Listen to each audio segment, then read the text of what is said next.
ఈరోజు పొద్దుటూరులో జరిగినటువంటి మీటింగ్లో జగన్మోహన్ రెడ్డి గారు ఇంతవరకు ప్రస్తావించని కొన్ని విషయాలు జగన్మోహన్ రెడ్డి గారు డైరెక్ట్గా ప్రస్తావించడం మీరు గమనించే ఉంటారు. ఇప్పుడు ఫర్ ఎగ్జాంపుల్ కొన్ని ఇష్యూస్ని సజ్జల రామకృష్ణారెడ్డి గారు ఎప్పుడు వచ్చి మీటింగ్లు అని ప్రెస్ మీట్లు పెట్టి చాలాసార్లు చాలా వివరంగా క్షుణ్ణంగా డీటెయిల్డ్గా అన్నిటి మీద అన్ని ఆరోపణల మీద సజ్జల రామకృష్ణారెడ్డి గారు ఎప్పుడు కూడా క్లారిటీ ఇస్తూ ఉంటారు. సజ్జల రామకృష్ణారెడ్డి గారు క్లారిటీ ఇస్తారు పార్టీ తరపు నుంచి. That's wonderful thing. కానీ చాలా ఇష్యూస్ మీద సజ్జల రామకృష్ణారెడ్డి గారు ఇచ్చిన క్లారిటీ వల్ల పబ్లిక్కి చాలా క్లారిటీ వచ్చింది.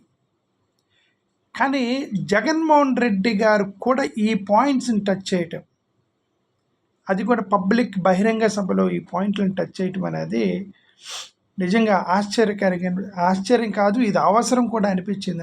నాకు ఎక్కడో మైండ్లో ఉండే ఇది అవసరం, జగన్ గారు మాట్లాడాలి దీని విషయమని.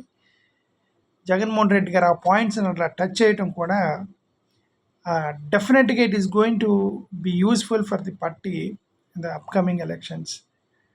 ప్రజల్లో మనోధైర్యం వచ్చేస్తుంది, నాయకుల్లో మనోధైర్యం వచ్చేస్తుంది. జగన్ గారు ఆ పాయింట్స్ని ఆయన ప్రెస్ చేయటం. వాటిలో నెంబర్ 1, వివేకానంద రెడ్డి గారి హత్య గురించి జగన్మోహన్ రెడ్డి గారి పబ్లిక్ మీటింగ్లో ప్రస్తావించడం.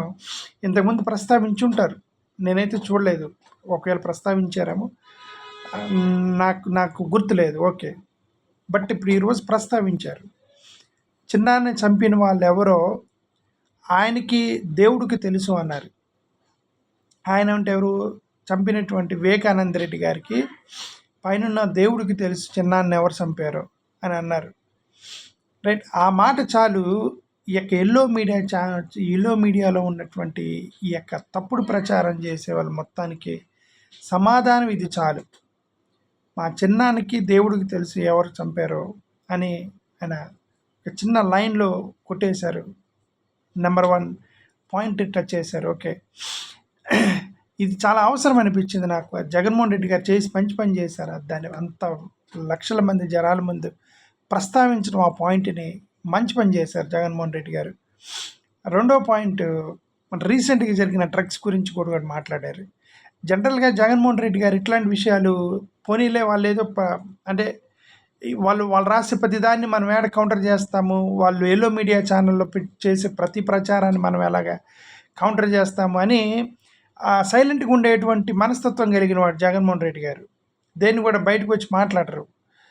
ఓకే సార్, వాళ్ళు రాసుకుంటూ ఉంటారు. ఇప్పుడు వాళ్ళ పనే ప్రభుత్వం మీద బురద చల్లటం, వాళ్ళ పనే జగన్మోహన్ రెడ్డి గారి మీద బురద చల్లటం అయినప్పుడు ప్రతిదానికి ఈయన ఎక్కడొచ్చి బయటకు వచ్చి క్లారిఫికేషన్లు ఇస్తారు.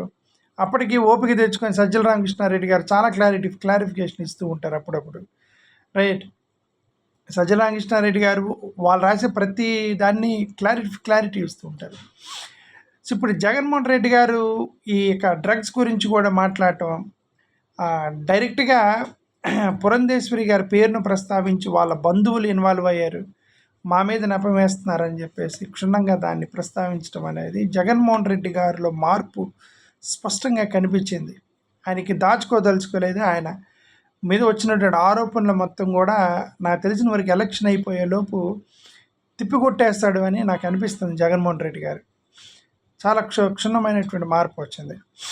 ఇంకా చెల్లెళ్ళ గురించి ప్రస్తావించడం, ఇప్పటి వరకు కూడా మీ కుటుంబాలను చీలుస్తారు, కుటుంబాలని మా మీదకి ఎగదలుపుతారని అన్నారు. కానీ మా చెల్లెలని ఆ మాట ఇప్పుడు ప్రస్తుతం జగన్మోహన్ రెడ్డి గారు అన్నారు. మా చెల్లెళ్ళిద్దరిని నా మీదకి పంపించారు అని ఎంత సంస్కారంగా అంటున్నారు నా చెల్లెళ్ళని. వాళ్ళు ఎలా అంటున్నారు? అఫ్కోర్స్ వాళ్ళు కూడా జగనన్న గారు అంటున్నారండి, జగనన్న గారు జగనన్న అని అంటున్నారు. They respecting each other, that's good. But okay, Jaganmohan Reddy గారు కూడా మా చెల్లెళ్ళని అన్నారు. ఆయన ఏమి ఇర్రెస్పెక్టివ్గా పేర్లు పెట్టి ప్రస్తావించడం కానీ, పార్టీలు పెట్టి ప్రస్తావించడం కానీ ఏమి లేకుండా మా చెల్లెళ్ళిద్దరిని, వాళ్ళిద్దరు వెనక ఎవరున్నారు అనే పాయింట్ని కూడా టచ్ చేయటం అనేది వండర్ఫుల్ థింగ్. జగన్మోహన్ రెడ్డి గారు మంచి పని చేశారు అనిపించింది ఈ యొక్క పాయింట్లో. ఓకే, ఇంకెలాగూ రోజు చెప్పేటువంటి ఆ ఈనాడు పేపర్‌ని ఒకటి తీసుకొని రైట్ ఉదయాన్నే చదివి ఛీ అని పడేస్తాను అని చెప్పేటువంటి ఒక పాయింట్‌ని గట్టిగా చెప్పడం. రైట్. జగన్మోహన్ రెడ్డి గారు ఇక ఆయన చేసినటువంటి అన్ని పనులు మళ్ళీ స్పష్టంగా బ్రీఫ్‌గా అన్నీ ఒకటి దాని మీద ఒకటండి చెప్పుకుంటూ వచ్చారు. ప్రాబబ్లీ జగన్మోహన్ రెడ్డి గారికి ఈ ఎలక్షన్ వచ్చేసరికి ఇంకా కొన్ని ఓపెన్‌గా తన మనసులో ఉన్నటువంటి భావాలు మొత్తం తన మీద వచ్చినటువంటి ఆరోపణలు మొత్తం కూడా కొద్దిగా అన్ని క్లారిఫై చేసుకుని ఎలక్షన్కి వెళ్ళటానికి సిద్ధపడాలని నేను కోరుకుంటున్నాను. ఓకే. ఎందుకంటే ప్రజాక్షేత్రంలోకి వెళ్ళినప్పుడు తప్పుడు ప్రచారాలని మనం తిప్పి కొట్టకపోతే అవి నిజం అనుకునేటువంటి అవకాశం ఉంది. జగన్మోహన్ రెడ్డి గారు చెప్పి మంచి పని చేశారు కాబట్టి ఈ ఒక్క మాటకి ఒక మాట చాలు ప్రజలు మానుకోవడానికి. మా చిన్నాన్ని ఎవరు చంపారో ఆయనకి దేవుడికి తెలుసు అన్న ఒక మాట చాలు ఆయన నమ్మటానికి. ఓకే. జగన్మోహన్ రెడ్డి గారి యొక్క నిజాయితీని మనం అర్థం చేసుకోవడానికి. ఓకే. ఎవరైనా దేవుడిని వాడతారా ఎవరన్నా? ఓకే. నాకైతే దేవుడి మీద భక్తి ఎక్కువ కాబట్టి నేను దేవుడు అనగానే టక్కన కనెక్ట్ అయిపోయాను అనమాట. ఓకే. సార్ నేను అదే ఏమంటున్నా అంటే జగన్మోహన్ రెడ్డి గారిలో మార్పు స్పష్టంగా వచ్చింది. కొన్ని పాయింట్స్ క్లారిఫై చేసుకుంటున్నారు. ఇంకా చేసుకుంటారు అని నేను అనుకుంటున్నాను. అసలు యాక్చువల్గా అవసరం లేదు, జగన్మోహన్ రెడ్డి గారు చెప్పాల్సిన అవసరం లేదు. ఎందుకంటే వాళ్ళు అదే పనిగా రోజుకు ఏదో ఒకటి తీసుకొచ్చి ఇదిగా ట్రక్కుల గురించి కూడా రాశారు. ఏదో ట్రక్ లోపలికి వెళ్ళిందని దాంట్లో ఇది వెళ్ళిందని డబ్బులు వెళ్ళినాయని అది కూడా బురద చల్లడానికి ట్రై చేశారు. ఓకే. ఇప్పుడు ఈ అన్నిటికీ ఆయన జగన్మోహన్ రెడ్డి గారు ప్రస్తావించడం అనేది ఆయన యొక్క స్టేటస్ని డిగ్రేడ్ చేసుకోవటం అయితే. బట్ కానీ కొన్ని పాయింట్స్ని వాళ్ళు బాగా హైలైట్ చేశారండి. ప్రజల్లోకి తీసుకెళ్ళి హైలైట్ చేసి జగన్ గారి మీద అంటే ఆయన ఓట్ల ప్రభావం చూపి అంతగా ఆయన్ని బ్యాట్ చేయడానికి ప్రయత్నం చేయడానికి కొన్ని పాయింట్స్ ఆయన పట్టుకున్నారు. ఆయన మీద రుద్దడానికి ట్రై చేశారు. ఇప్పుడు కానీ వాటి మీద ప్రస్తావించాల్సిన అవసరం ఉంది కాబట్టి జగన్మోహన్ రెడ్డి గారు క్షుణ్ణంగా ఈ 2 పాయింట్లు ప్రస్తావించారేమో అని నాకు అనిపించింది ఈ డ్రగ్స్ విషయం. ఎందుకంటే వారం నుంచి అదే విధంగా కొడుతున్నారు డ్రగ్స్ విషయం. ఓకే. సరే ఇంకా వివేకానంద రెడ్డి గారి మర్డర్ కేసు అంటే అది 5 years నుంచి కొడుతున్నారు దాన్ని.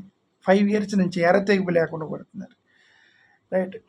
సరే ఇది జగన్మోహన్ రెడ్డి గారు తన మనసులో ఉన్నటువంటి భావాలను మొత్తాన్ని కూడా ఇట్లా ప్రజాక్షేత్రంలో ముచ్చినటువంటి ఆరోపణలకి తిప్పికొడుతూ జగన్మోహన్ రెడ్డి గారు ఇంకా ఎలక్షన్ టైంకి ఇంకొక 50 రోజులు ఉందనుకుంటా, 50 days ఉంది. ఈ 50 daysలో ఆయన యొక్క జర్నీలో ఇంకా ప్రజలకి దగ్గరగా చేరువవటానికి ఎలాంటి చర్యలు తీసుకుంటారో let us wait and see. Let us hope he will do his best. And 2024 ఎలక్షన్స్లో 175 కొట్టే విధంగా రావాలని మనం కోరుకుందాం. Thank you.